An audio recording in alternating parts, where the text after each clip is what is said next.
সে কিন্তু অতিরিক্ত রাগী, এত রাগ করলে কিন্তু আইনে যে কোনো মায়ের কাছে পড়ে যাবে। ওই যে কাটিয়ে ফেলবে ছিঁড়ে ফেলবে বলতেছে না, আপনি এক কাজ করেন, আমার কার্ডটা রাখেন, কাজে লাগবে। আর যদি নরের সামনে না দাঁড়াইতাম তুমি ফেললে নাইতা, তুমি আমার আলাদা শুনতে আসো না তোরা একটু বুঝা নাই বুঝা।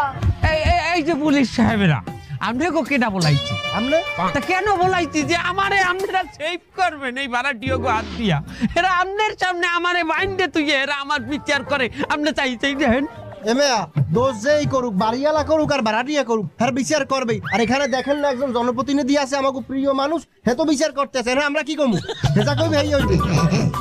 আচ্ছা এখন আমরা সবকিছু নিয়ে আমরা উপনীত হয়েছি যে এই বাড়িওয়ালারে আমাকে ওই ভাড়াটিয়ার কমিউনিটিতে থাকতে দেওয়া যাইবে না, ওনার যে কোনো বাড়ি হোক এই বাড়িতে নামে আর এক বাড়িতেই থাকতে হইবে। সবাই একমত? একমত।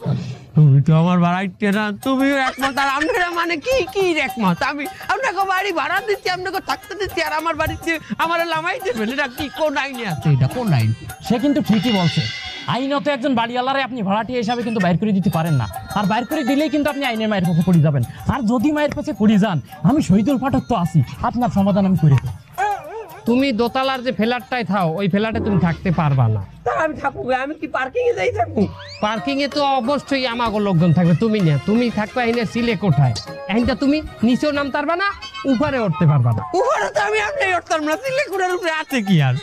তুমি উপরেও নামতে পারবা না, নিচেও যাইতে পারবা না। তুমি মাসে খালি একদিন নিচে যাবা বাড়ির ভাড়া চাইতে, মাসে একবার আমি ভাড়া নিতে যাবো, সেই দিন যদি ভাড়াইতে আমার ভাড়া না দেয়, না দিলে না দেবে, পরের মাসে নেবে। হ্যাঁ পরে মাসে নেবা, ডেলি ডেলি তো আর ভাড়াইতে ভাড়া তুমি যাইতে পারবে না। হ্যাঁ এটা করা যায়, এটা আইনত বৈধ আছে। আর যদি আইনের কোনো মায়ের কাছে পড়ে যান, আমি আছি, আমি সমাধান করে দেব। আল্লাহ হাফেজ। হ্যাঁ ভালো কথা, আপনি